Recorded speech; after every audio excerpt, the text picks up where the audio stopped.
Según la RAE, cuando hablamos del término vampiro, lo usaríamos para referirnos a cualquiera de estas tres acepciones. Si bien, pues, nos quedaremos con la primera, pues os voy a hablar de esa criatura chupasangres, de dónde nace su historia y sus influencias desde el siglo XVIII hasta el día de hoy en las distintas artes. Antes de que se popularizase como figura literaria, era una figura procedente del folclore, especialmente del europeo.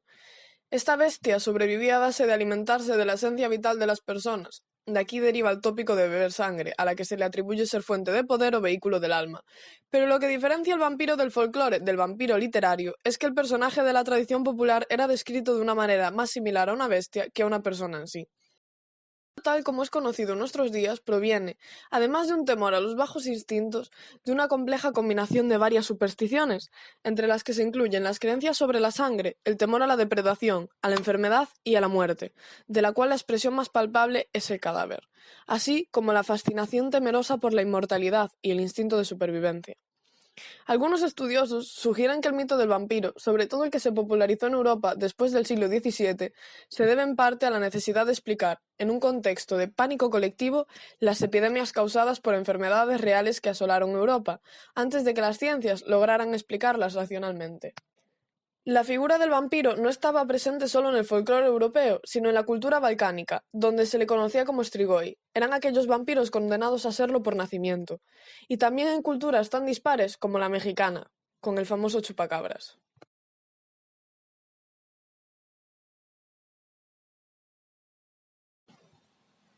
Según parece, alrededor del siglo XVIII en Europa del Este hubo como una oleada de histeria colectiva, que resultó en acusaciones de la población en ser vampiros, y debido a esto se llevó a cabo el apuñalamiento de cadáveres con estacas, e inclusive se ponían rejas sobre las tumbas y ajo en las mismas, para que el muerto no pudiese salir de la tumba. Dicha creencia partía del temor de que los muertos, una vez enterrados, podían seguir dañando a los vivos. Esas creencias comúnmente se debían a la falta de conocimiento sobre la descomposición del cuerpo. Sucede que, al contraerse la piel, los dientes y las uñas del cadáver parecen alargarse, y a la vez que los órganos internos se descomponen, un líquido de purga oscura puede escapar por la nariz y la boca. La gente que no conoce este proceso interpretaría que ese líquido era sangre y supondría que el cadáver había estado bebiendo la de los vivos. Esto nos lleva a hacer un inciso sobre el aspecto de los vampiros según el folclore del que hablemos. Entre los eslavos, griegos y pueblos de Europa del Este, un cadáver desenterrado era considerado vampiro si su cuerpo parecía hinchado y le salía sangre, de la boca o de la nariz. También se notaban que sus uñas, pelo y dientes eran más largos que cuando había sido enterrado, incluso poseía un aspecto más saludable de lo esperado, mostrando piel sonrosada y pocos o ningún signo de descomposición. En Transilvania se consideraba que los vampiros eran flacos, pálidos y poseían largas uñas y largos y puntiagudos caninos. Según la creencia del folclore rumano, tienen la posibilidad de transformarse en animales como gatos o perros, ovejas y caballos. La forma más mencionada en la ficción popular es la del murciélago y en la niebla, y este tipo de vampiro será el que inspire a la literatura. En Bulgaria y Polonia se les atribuye tener un solo orificio nasal así como una especie de aguijón en la punta de la lengua. Mas los cadáveres sanguinolentos no eran lo único que causaba sospecha. Antes de entender cómo se diseminaban ciertas enfermedades, la gente imaginaba que los vampiros eran las fuerzas ocultas que devastaban lentamente sus comunidades. La única constante en la evolución de la leyenda de los vampiros ha sido su asociación estrecha con la enfermedad. De modo que matar a los vampiros, o evitar que se alimentaran, era como las personas creían tener algún control sobre las enfermedades.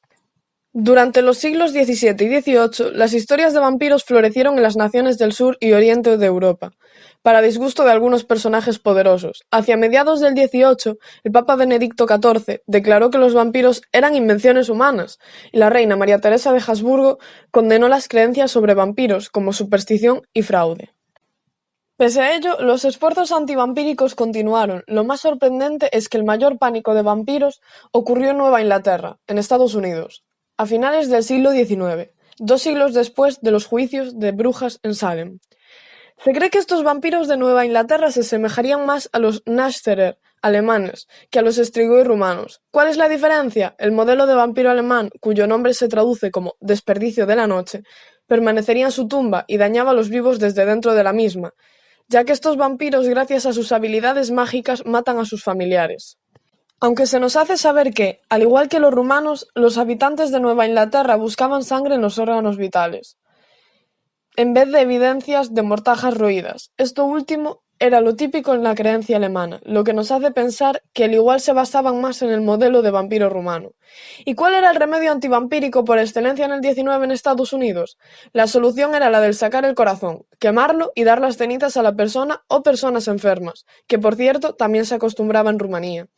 No obstante, lo que tenemos claro es que el origen de las creencias de Nueva Inglaterra y su motivación fueron las mismas inquietudes sociales que en otros lugares, el temor de la enfermedad y el deseo de contenerla. Durante el pánico de vampiros de Nueva Inglaterra, los vampiros encontraron un nuevo papel en los libros europeos como El vampiro, Carmila y Drácula, así como en obras teatrales de temática vampírica.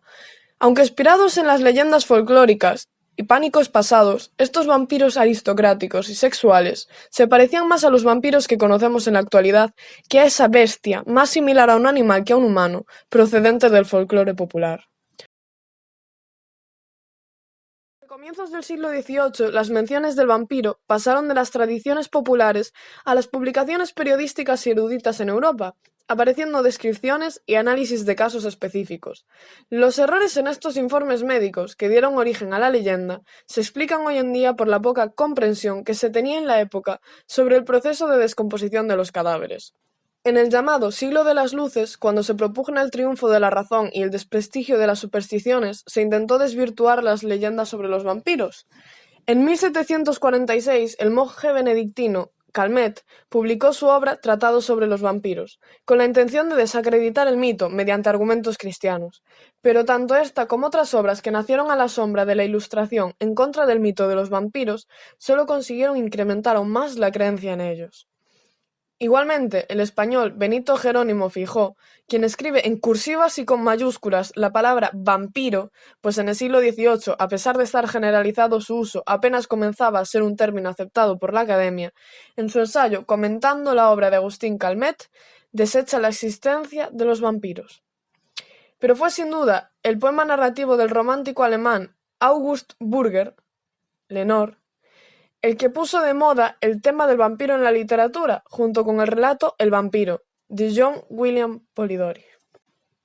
El vampiro, que ya desde el siglo XIX es un icono universal en la literatura de ficción, sigue presente en crónicas periodísticas y en leyendas urbanas actuales, el caso más famoso en Estados Unidos en tiempos recientes, y clásico en el folclore de Nueva Inglaterra.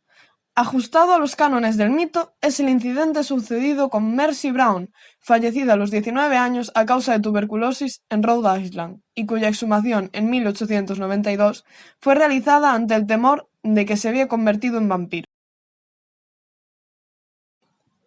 En 1841, en Rusia se publicaron dos relatos del género gótico fantástico sobre vampiros, escritos por Tolstoy, no el de Ana Karenina, otro Tolstoy. El vampiro, centrado en la figura del Aper ruso y la familia del Burdalak, ambientado en Serbia y basado igualmente en el mito eslavo.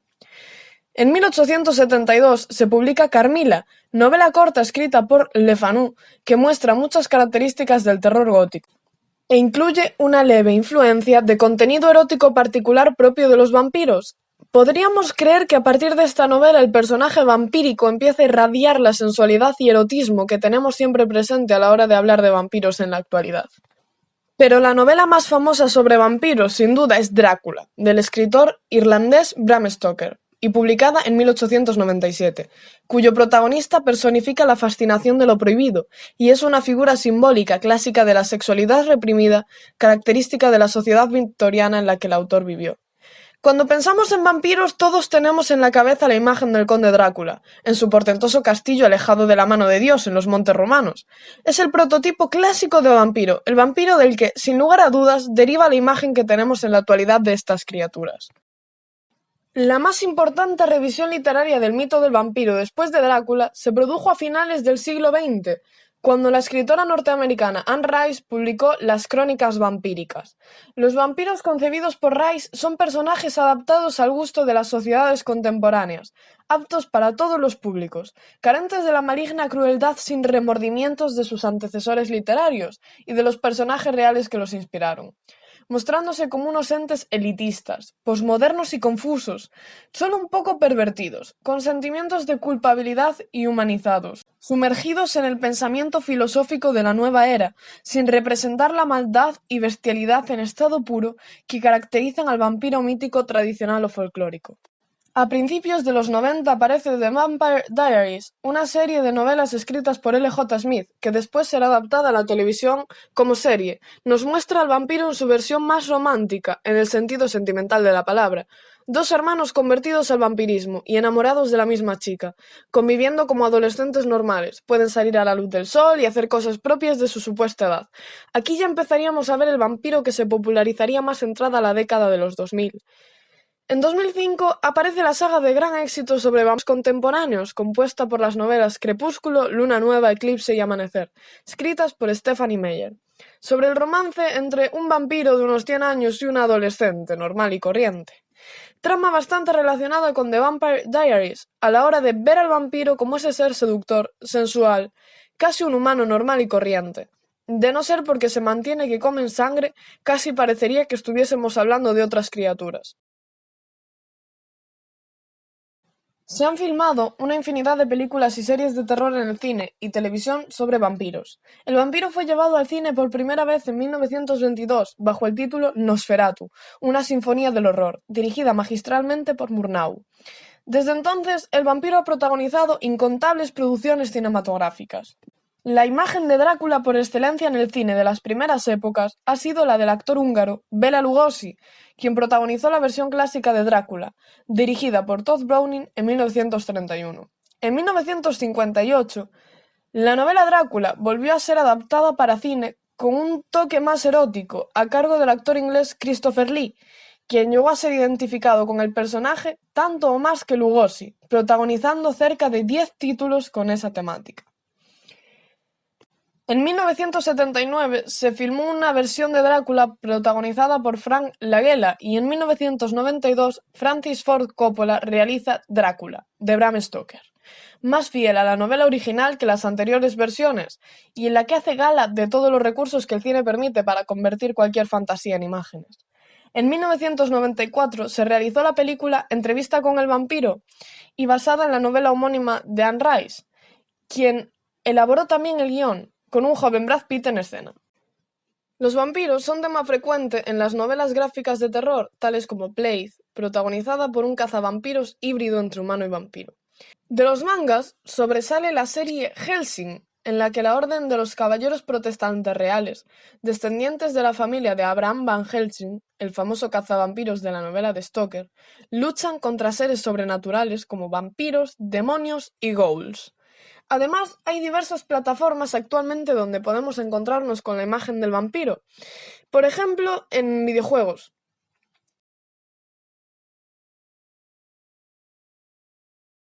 Podemos encontrar el vampiro también en animes, como Hellsing, basado en el manga que cité anteriormente. Castlevania, también. Vampire Knight. Y en música. Relato que en la noche apareció un hombre que en vampira su alma convirtió. En Transilvania nació, su nombre era Drácula. Golpea mi nariz, sangre y siento así el hambre aflora.